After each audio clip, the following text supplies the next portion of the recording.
my life we're living. That's why I thank God every day for those kisses she's giving.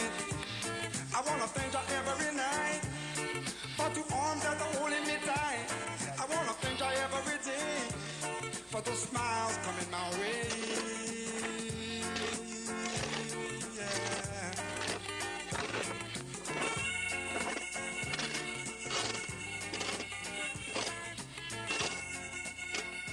I don't believe man should be living in a box. When man first built the house, it was round. Somehow, somewhere along the line, they took us out of a round house and they put us, I and I, in a square box. They put us in a square box, and then when we die, they bury us in a box. And when you live in a round house, there are no limits. Everything is infinity. Everything is smooth and flowing. When you live in a square house, you're always walking into barriers, always walking, there's limits to squares. So, and plus round is a meditation to build in a round house. Everything flows smooth. The moon is round, the earth is round, the sun is round. The wind, when it blows, it doesn't blow in squares, it blows round. When a wave breaks, it rolls round. All of nature is round. Man makes square. So, I believe we have to go back to a round house and get away from the box. I mean, they even took the fire ring and made a fire box out of it out on the beach.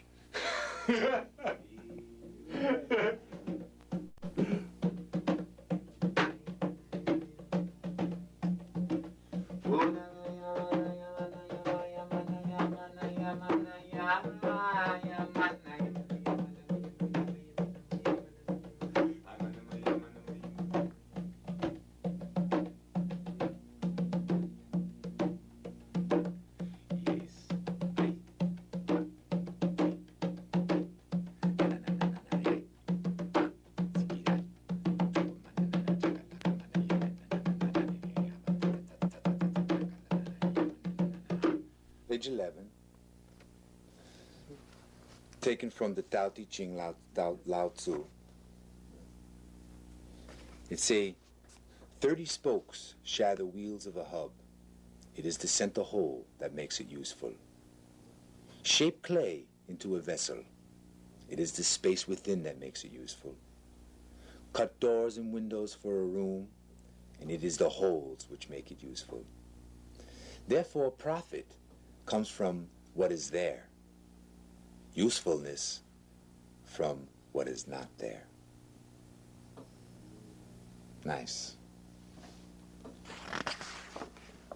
And the book is filled with a lot of wisdom.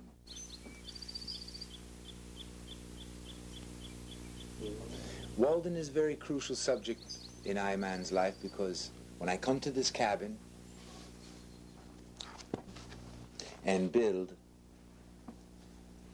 Walden was with me all the way because he was really the first person I contacted through a book. I never read a book in my life, really. And my ex-wives told me one day to pick him up and read him a story, and when I did, I was amazed of how strong of a man he was and how positive. And he said it and did it.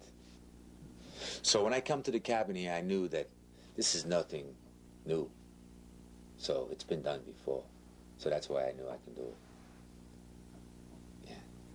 And it was nice rediscovering a chapter in the story and reliving a story that was so dear to I. And listening to the wind and taking all the furniture out of the house and cleaning it spotless and seeing the furniture out on the front porch and looking into the house and seeing the floor shine and glitter. And coming into the house and burning sage and filling the air with beautiful aroma and smelling and then stepping in barefoot and sitting on the floor and knowing that it was all done from love and from pure Jah creation. And it's such a nice feeling to know it's pure, it's simple.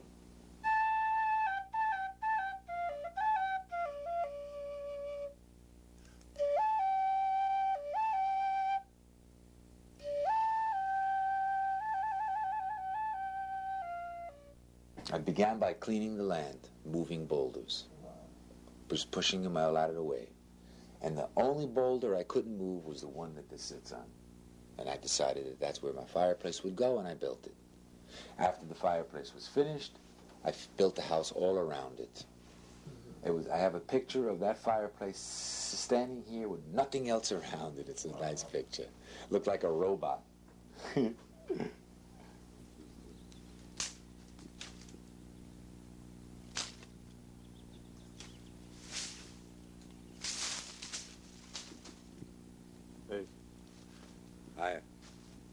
my plumb bob. One of my ancient plumb bobs. That's what you used to build this? I must have used it to set the pole. When I wanted to know exactly where the footing had to be, I built this to plumb down. Then I started to dig. You know, in nature, they call it the whales have a symbiotic. They call it symbiotism. Well, there's a lot of symbiotism in nature. The whales have a little parasite that attached to their skin. Symbiotically, they work hand in hand. So when I climbed into the tree, I said, if I do not vibe on a symbiotic level with this tree, it's not going to last. And I realized that if I'm going to be a symbiotic, we have to give each other and care for one another. And if I drive a nail into its skin, I'm not really giving it much consideration.